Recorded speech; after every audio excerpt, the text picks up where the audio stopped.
Hello दोस्तों, कैसे हैं आप सब। आई होप आप सब अच्छे होंगे। मैं कुमकुम स्वागत करती हूँ आपके अपने यूट्यूब चैनल ज्ञान की गंगा स्टोरी चैनल में। तो दोस्तों, आज हम लेकर आए हैं आपको रमा एकादशी की कथा के बारे में। हम आज जानेंगे रमा एकादशी का महत्व, कथा, डेट और समय के बारे में। तो चलिए वीडियो को करते हैं स्टार्ट। इस वर्ष रमा या रंभा एकादशी 28 अक्टूबर दिन सोमवार को मनाई जा रही है। प्रतिवर्ष कार्तिक कृष्ण एकादशी के दिन पड़ने वाली ये एकादशी धार्मिक ग्रंथों के अनुसार दीपावली से पहले आती है, जो बहुत महत्व की मानी जाती है। आइए जानते हैं रमा एकादशी व्रत का महत्व, डेट, समय और कथा के बारे में।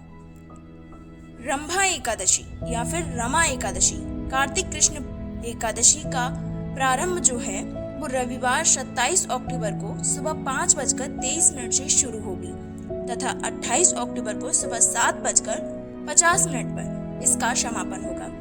अर्थात एकादशी का व्रत 28 अक्टूबर को रखा जाएगा और व्रत के पारण का समय होगा 29 अक्टूबर को सुबह 6:31 से 8:44 तक।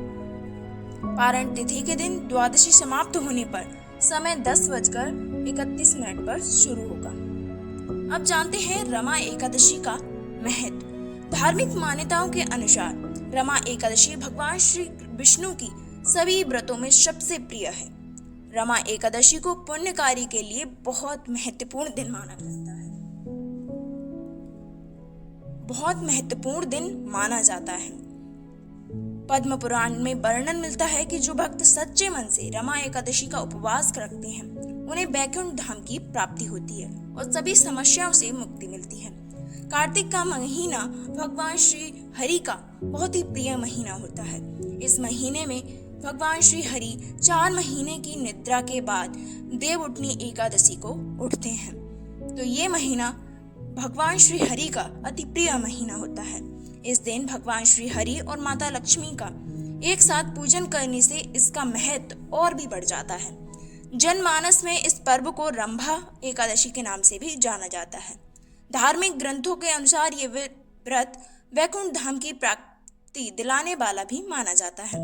हिंदू धर्म में इसे सबसे शुभ और महत्वपूर्ण एकादशी माना जाता है। ये कार्तिक कृष्ण एकादशी यानी दीपावली के 4 दिन पहले पड़ती है। पौराणिक ग्रंथों के अनुसार भगवान श्री कृष्ण ने रमा एकादशी के बारे में धर्मराज युधिष्ठिर से कहा था कि इस एकादशी को सच्चे मन से व्रत करने से वाजपेयी यज्ञ के बराबर फल मिलता है। इतनी महत्वपूर्ण ये एकादशी है। अब हम जानेंगे रमा एकादशी व्रत की कथा के बारे में। रमा एकादशी व्रत की पौराणिक कथा के अनुसार प्राचीन काल में मुचकुंद नाम का एक राजा था। उसकी इंद्र के साथ मित्रता थी और साथ ही यम, कुबेर, वरुण और विभीषण भी उसके मित्र थे। वह बड़ा ही धर्मात्मा, विष्णु भक्त और न्याय के साथ राज्य करता था।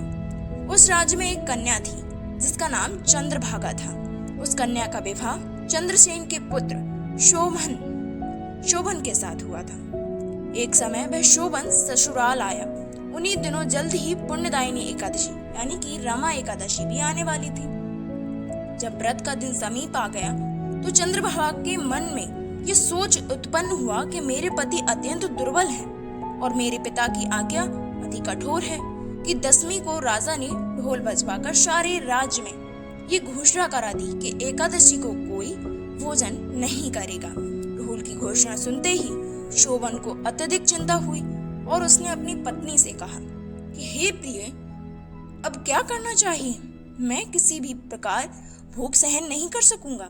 ऐसा उपाय बताओ कि जिससे मेरे प्राण बच सके, अन्यथा मेरे प्राण अवश्य चले जाएंगे।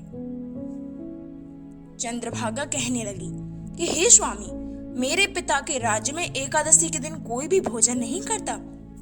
हाथी, घोड़ा, ऊंट, बिल्ली, गौमाता आदि भी तृण, अन्न, जल आदि ग्रहण नहीं कर सकते।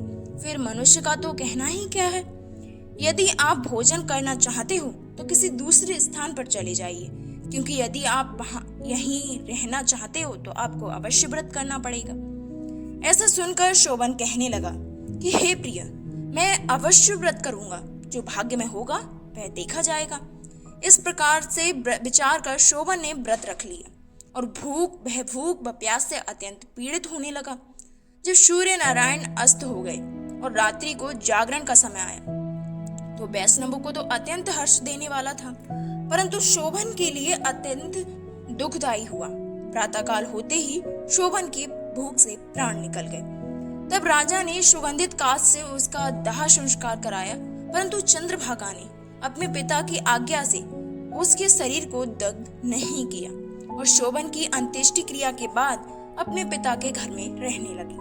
रमा एकादशी के प्रभाव से शोभन को मंदराचल पर्वत पर धन्य धान से युक्त हुआ और शत्रुओं से रहित एक सुंदर देवपुर प्राप्त हुआ। वह अत्यंत सुंदर रत्न और वैदुर्यमणि जटिल स्वर्ण के खंभों पर निर्मित अनेक प्रकार के मणियों से सुशोभित भवन में बहुमूल वस्त्राभूषण तथा छत्रवत चंबर से विभूषित गंधर्व और अप्सराओं से युक्त सिंहासन पर आरूढ़ ऐसा शोभायमान हुआ मानो दूसरा इंद्र विराजमान हुआ। एक समय मुचकुंद नगर में रहने वाले एक सोम शर्मा नामक ब्राह्मण तीर्थ यात्रा करता हुआ घूमता घूमता उधर जा निकला और उसने शोभन को पहचान लिया कि ये तो राजा का जमाई शोभन है। उसके निकट गया। शोभन भी उसे पहचान कर अपने आसन से उठकर उसके पास आया और प्रणाम आदि करके कुशल प्रश्न किया। ब्राह्मण से कहा कि राजा मुचुकुंद और उनकी पत्नी कुशल से हैं, नगर में सब प्रकार से कुशल से हैं, परंतु हे राजन, हमें ये आश्चर्य हो रहा है कि आप अपना वृतांत कहिए। ऐसा सुंदर नगर जो कभी ना देखा न सुना आपको कैसे प्राप्त हुआ? तब शोभन ने कहा कि कार्तिक कृष्ण की रमा एकादशी का व्रत करने से मुझे ये नगर प्राप्त हुआ है, परंतु ये अस्थिर है। ये स्थिर हो जाएगा ऐसा उपाय कीजिए। ब्राह्मण कहने लगा कि हे राजन, ये स्थिर क्यों नहीं है और कैसे स्थिर हो सकता है? आप बताइए, फिर मैं अश्वमेव ये उपाय करूंगा। मेरी इस बात को आप मिथ्या न समझिए। शोभन ने कहा कि मेरे इस व्रत को श्रद्धा रहित होकर किया है, अतः ये सब कुछ अस्थिर है। मैंने वेमन होकर रमा एकादशी का व्रत किया था, इसलिए ये अस्थिर है। यदि आप मुचुकुंद की कन्या चंद्रभागा को ये सब वृतांत कहेंगे तो स्थिर हो सकता है। ऐसा सुनकर उस श्रेष्ठ ब्राह्मण ने अपने नगर लौटकर चंद्रभागा से सभी वृतांत कह दिया। ब्राह्मण के वचन सुनकर चंद्रभागा बड़ी प्रसन्नता से ब्राह्मण से कहने लगी कि हे ब्राह्मण, ये सब बातें आपने प्रत्यक्ष देखी हैं, ये स्वप्न की बातें कर रही हैं। ब्राह्मण कहने लगा कि हे पुत्री, मैंने महावन में तुम्हारे पति को प्रत्यक्ष देखा है, साथ ही किसी से विजय ना हो ऐसा देवताओं के समान नगर के समान उसका नगर भी देखा है। उसने ये भी कहा कि ये स्थिर नहीं है, जिस प्रकार ये स्थिर रह सके सो उपाय करना चाहिए। चंद्रभागा कहने लगी कि हे विप्रवर, तुम मुझे वहां ले चलो। मुझे पतिदेव के दर्शन की तीव्र लालसा है। मैं अपने किए हुए पुण्य से उस नगर को स्थिर बना दूंगी। आप ऐसा कार्य कीजिए जिससे हमारा संयोग हो, क्योंकि वियोगी को मिलाना महान पुण्य है। सोम शर्मा ये बात सुनकर चंद्रभागा को लेकर मंदरांचल पर्वत के समीप वामदेव ऋषि के आश्रम पर गया। वामदेव जी ने सारी बातें सुनकर वेद मंत्रों के उच्चारण से चंद्रभागा का अभिषेक कर दिया। तब ऋषि के मंत्र के प्रभाव से और एकादशी के व्रत से चंद्रभागा का शरीर दिव्य हो गया और वह दिव्य गति को प्राप्त हुई। उसके बाद बड़ी प्रसन्नता के साथ अपने पति के निकट गई। अपनी प्रिय पत्नी को आते देख शोभन अति प्रसन्न हुआ और उसे बुलाकर अपनी वाइन तरफ बिठा लिया। चंद्रभागा कहने लगी कि हे प्राणनाथ, आप मेरे पुण्य को ग्रहण कीजिए। अपने पिता के घर जब मैं 8 वर्ष की थी तब से विधि पूर्वक एकादशी के व्रत को पूरी श्रद्धा से करती आ रही हूँ। इस पुण्य के प्रताप से आपका ये नगर स्थिर हो जाएगा तथा समस्त कर्मों से युक्त होकर प्रलय के अंत तक रहेगा। इस प्रकार चंद्रभागा ने दिव्य आभूषण और वस्त्रों को सुसज्जित होकर अपने पति के साथ आनंद पूर्वक रहने लगी। इसलिए जो मनुष्य रमा एकादशी का व्रत करते हैं, इसके प्रभाव से उनके ब्रह्म हत्या सहित समस्त पाप नष्ट हो जाते हैं। और जो मनुष्य इस महात्म्य को पढ़ते अथवा सुनते हैं, वे समस्त पापों को छूटकर विष्णु लोक को प्राप्त होता है। ऐसी रमा एकादशी व्रत की महिमा है।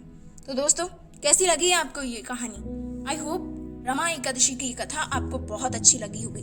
अगर अच्छी लगी है तो वीडियो को लाइक कर दीजिए, अपने दोस्तों के साथ शेयर कर दीजिए। अगर आपने अभी तक चैनल को सब्सक्राइब नहीं किया है तो चैनल को सब्सक्राइब करके नोटिफिकेशन बेल को ऑन कर दीजिएगा, ताकि आने वाली वीडियोस के नोटिफिकेशंस आपको टाइम पर मिलती रहें। मिलते हैं अगली कहानी में, तब तक के लिए जय हिंद, जय भारत।